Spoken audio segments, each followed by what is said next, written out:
Voici notre itinéraire. Nous visiterons 4 îles du Cap-Vert et nous commençons par celle de Santiago.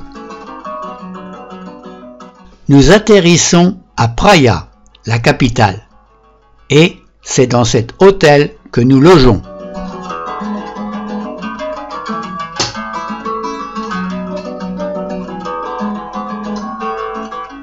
Notre visite de Praia débute par le quartier du Plateau.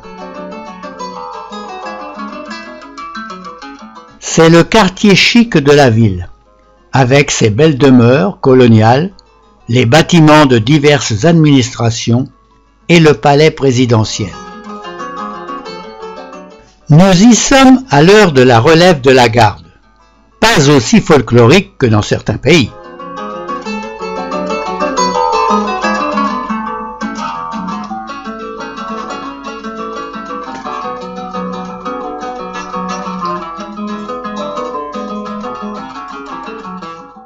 Voici la place Albuquerque, le cœur de la ville.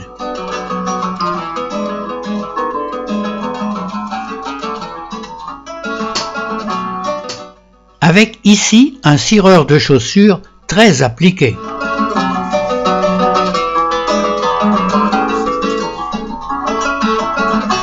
Depuis le plateau, belle vue sur la ville basse. Pénétrons dans cette partie de la ville plus populaire. Un des murs est décoré par une fresque représentant Amilcar Cabral qui a œuvré pour l'indépendance du Cap-Vert et de la Guinée-Bissau. Saumon capverdien. Pénétrons dans le marché de la ville, très fréquenté.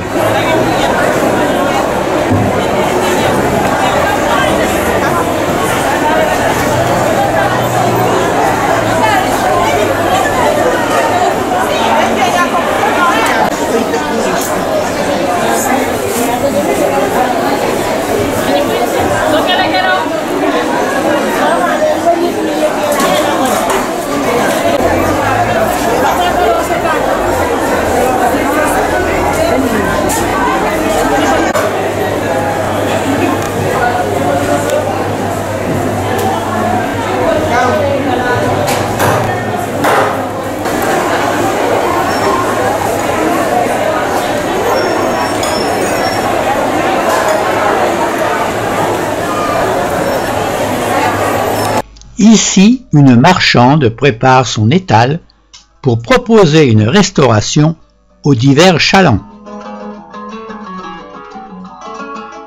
Une fresque murale. Avant de prendre une rue où des Capverdiens déballent différentes marchandises neuves ou d'occasion, reçues dans ces bidons métalliques venant de divers pays.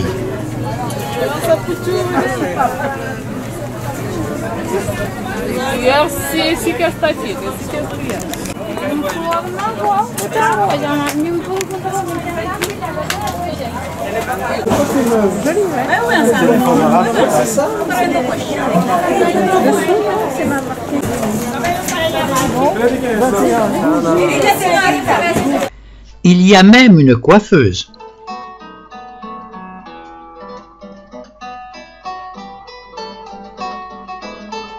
Et un marchand de chaussures.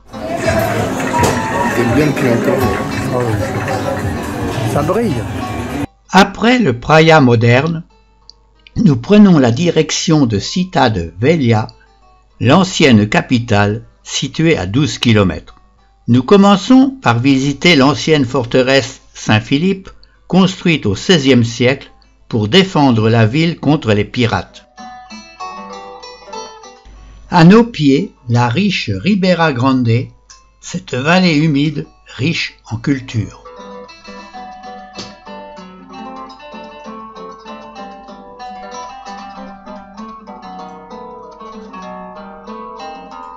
En dessous de la citadelle, c'est la petite ville actuelle. Au Cap-Vert, la plupart du temps, plage et port ne font qu'un. Voici le pilori, élevé en 1512. Les esclaves qui tentaient de s'enfuir y étaient attachés, torturés, puis tués.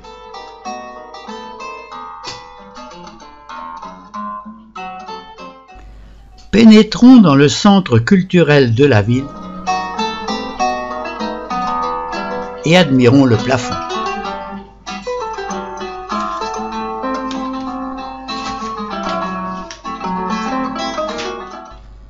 Des moutons paissent sur les pentes abruptes. Ils ont des longues queues. Et nous, on leur coupe la queue. Voici l'église.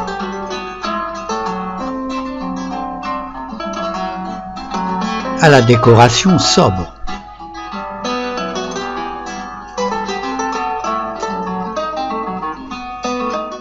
Près de cette église, dans un arbre, nous découvrons un des rares oiseaux peuplant ces îles, appelé ici martin chasseur.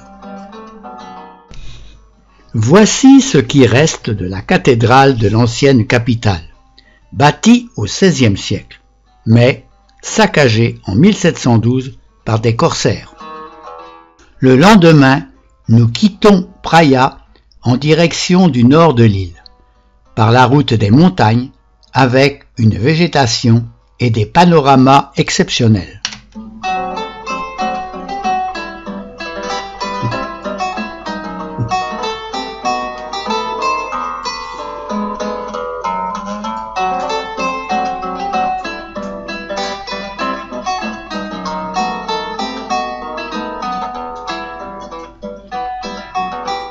Nous faisons un arrêt dans une sorte d'école d'agriculture où se pratiquent différentes expériences de plantation.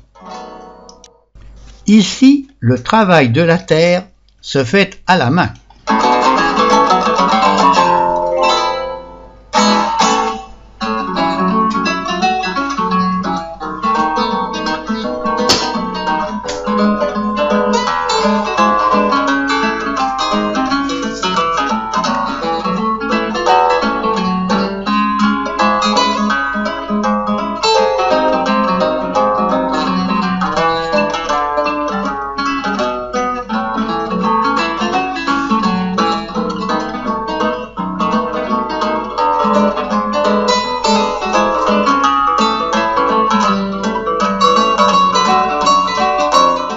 Une jeune femme du pays arrive pour nous vendre ses fraises.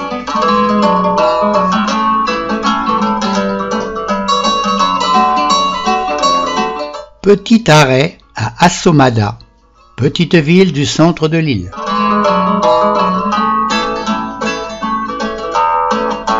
Des cordonniers sont installés dans un coin de la place.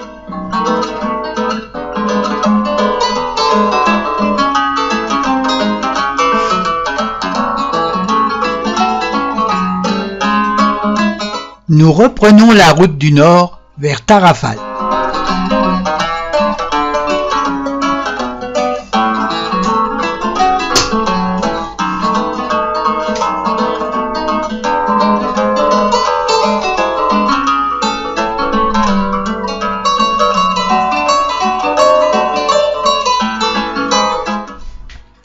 Une plante curieuse appelée la langue de vache.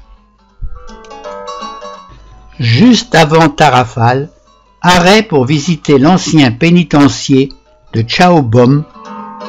Ici, le régime de Salazar, le dictateur portugais, enfermait ses opposants. Il fonctionna de 1936 à 1974.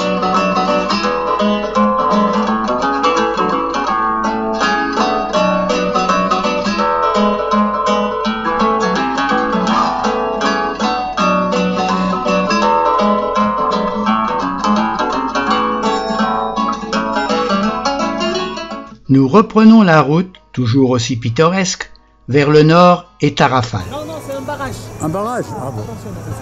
C'est un barrage qui a été construit. Les deux côtés de l'île, c'est magnifique. De ce côté, c'est plutôt sec, aride. Et même les gens de là-bas, jusqu'au mois d'août, ils allaient chercher l'eau de l'autre côté, là. De la vallée pour venir, pour pouvoir avoir de la... Tarrafal est un petit port de pêche, tapi dans une baie protégée et abrité du nord de Santiago. C'est aussi une magnifique plage de sable blanc.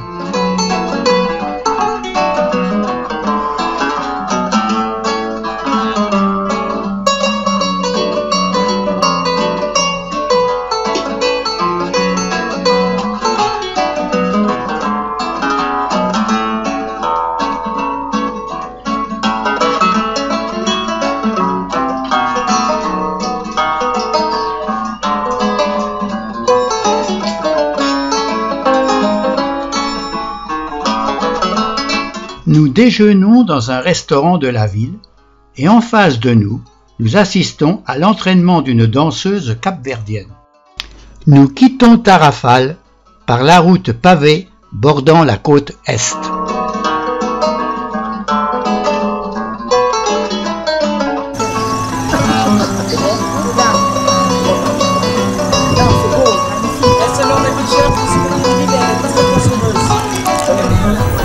Ils vont boire l'eau saumâtre là. Oui. Et cette plage avant, elle était remplie de sable noir à cause des prises des sables là. Halte à la sortie d'une petite vallée qui amène de l'eau, d'où ses palmiers et un tout petit port.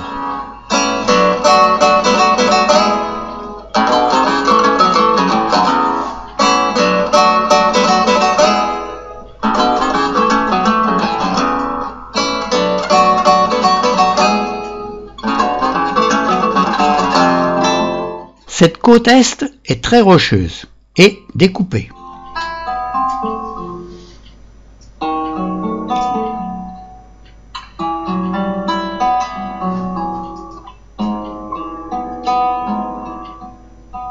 La journée se termine au restaurant chez un Canadien qui nous sert un bon repas bien arrosé. Notre guide et deux autres musiciens mettent l'ambiance.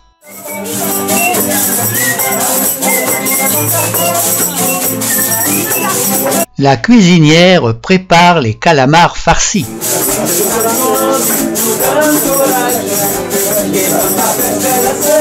Quand même le patron quand même. Et le patron nous prépare un apéritif maison à partir de mélasse et de rhum.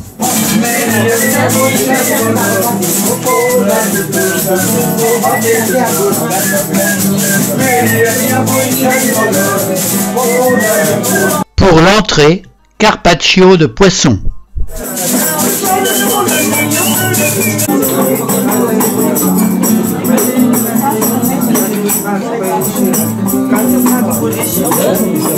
Pour dessert, mousse à la mangue et farine de maïs cuite.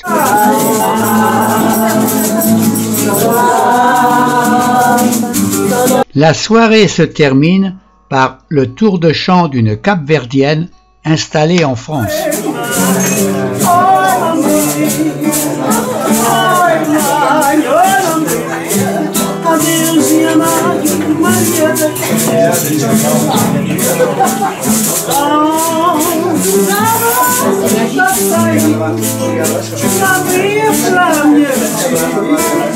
Et notre guide nous montre ses talents de danseur.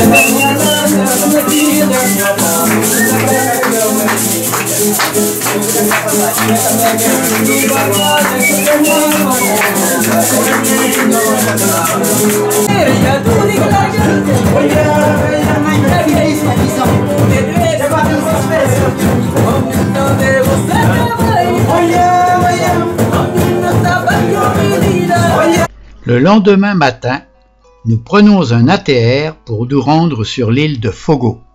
Fogo est une petite île occupée par un volcan encore actif, culminant à 2829 mètres. Nous séjournerons dans cet hôtel de São Filipe.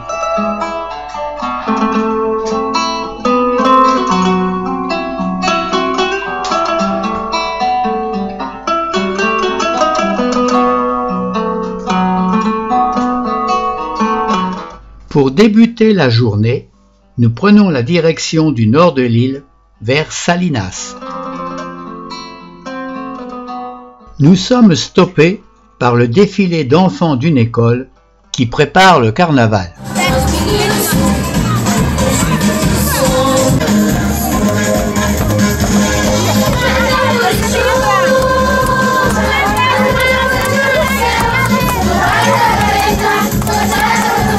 Nous continuons sur cette route pavée qui longe la côte.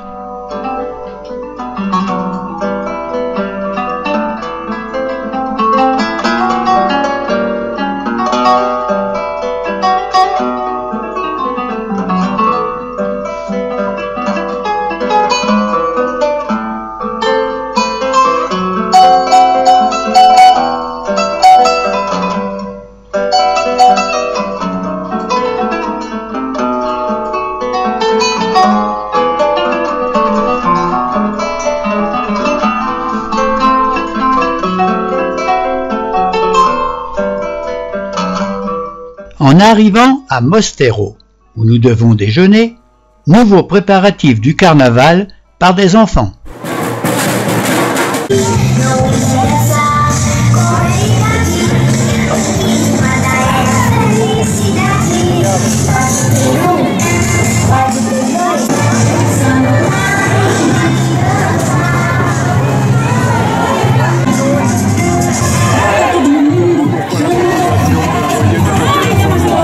Après le repas, nous descendons jusqu'au port.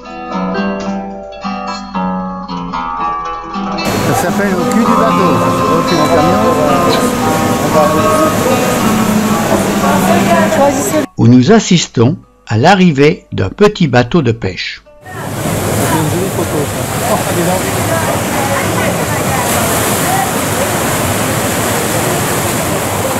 Il est en retard, hein.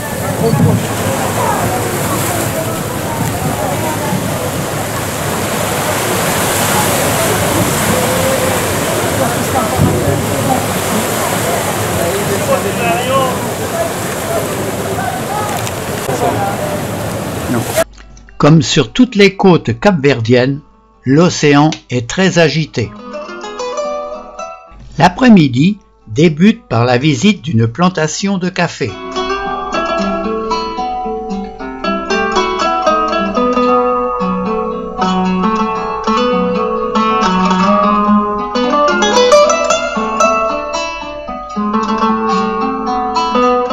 Après les explications sur la transformation, nous avons droit à une dégustation.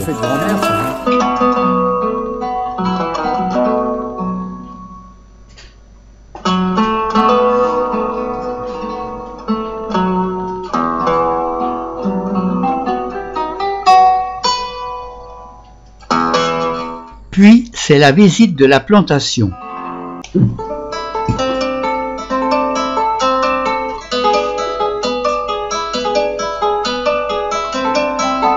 Où il y a aussi des bananiers,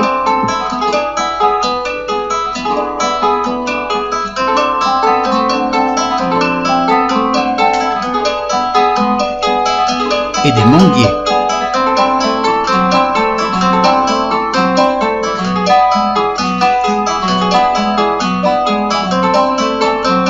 Reprenons notre bus qui nous conduit à Salinas de Dentro avec son port et sa petite station balnéaire quelque peu abandonnée.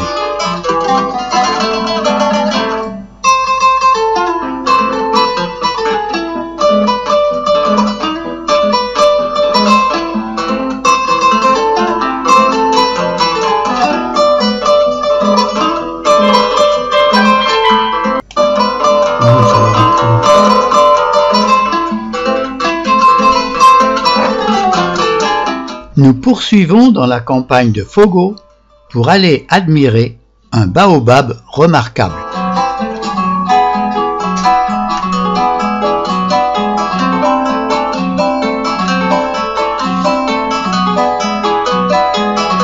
Voici ses fruits.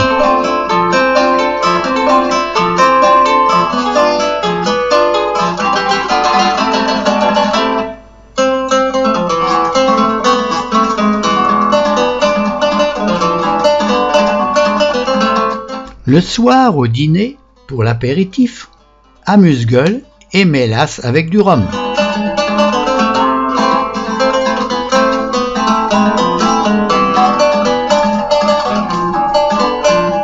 Le lendemain matin, avant d'aller voir la caldeira et le volcan, nous faisons un petit tour au marché de Sao Fé.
Nous montons vers la caldeira, avec quelques arrêts pour admirer le paysage et quelques plantes comme cet acacia frisé.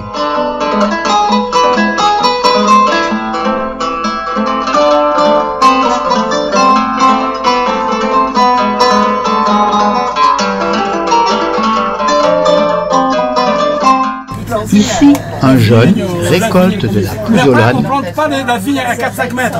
Là, on va remplir le trou avec du fumier. Et là, c'est un pied de vigne.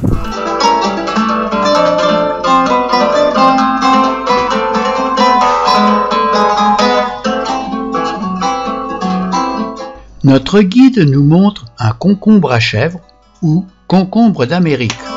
Ils sont sans l'odeur aussi. Oui.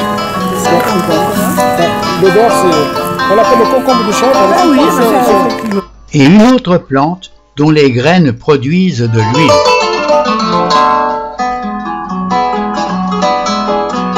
On va enlever, mais après il faut savoir parce qu'il faut connaître le moment qui est prêt. Parce que si il n'est pas passé cuit, il est trop cuit, il n'est pas bon. Nous arrivons dans le parc du volcan. Et voici le fogo qui se découvre à notre regard. Donc là, maintenant vous voyez, on a le picot. Ça c'est le point communal du calcaire. Le point qui mesure 1829 mètres d'altitude.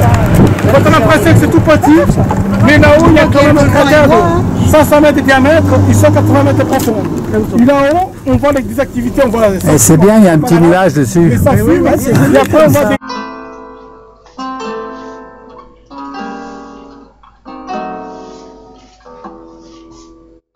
Voici la dernière coulée de lave datant de 2014.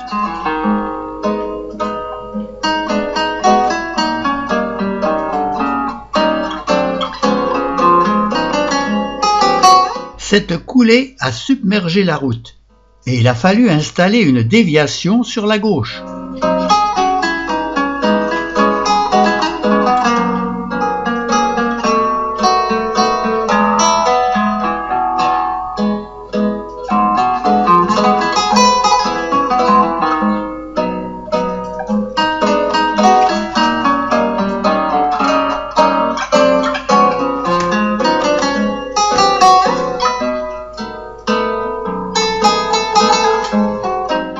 En se solidifiant, la lave prend des formes bizarres.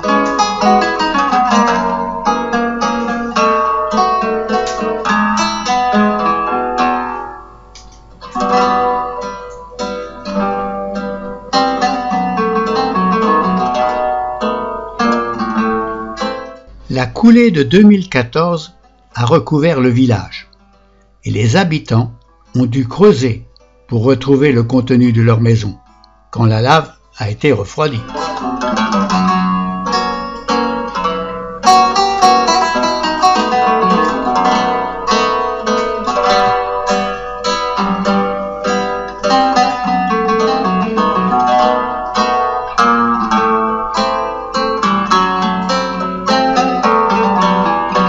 Certains ont reconstruit au-dessus de leur ancienne habitation et d'autres, comme notre guide, s'est construit une nouvelle demeure avec chambre d'hôte et restaurant où nous déjeunons.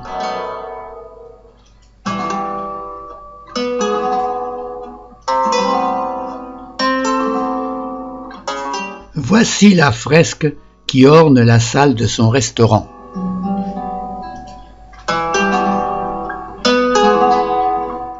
Avant de quitter la caldeira, nous nous rendons chez un viticulteur qui nous fait déguster les différents produits de sa récolte.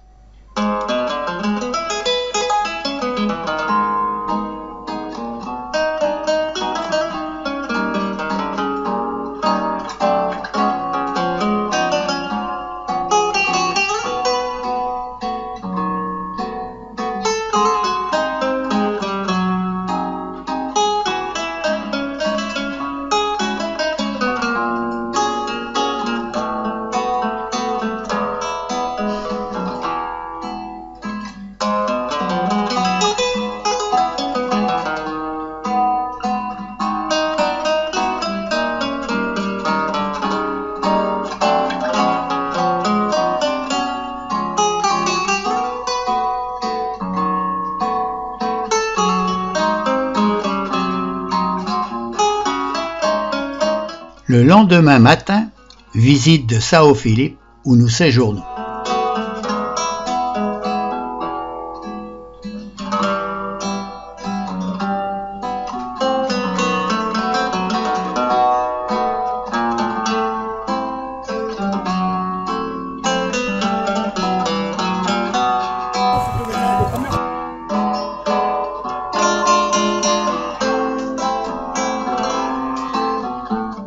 L'église se remarque avec son crépi bleu. Comme c'est dimanche, nous assistons à la sortie de la messe, très suivie par les habitants.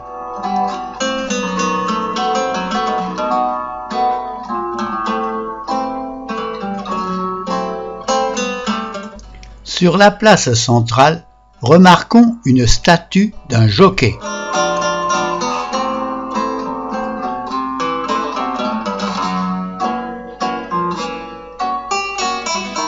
Voici un palmier aux fruits ressemblant à du raisin. Nous quittons Fogo pour rejoindre Praia, puis Mindelo.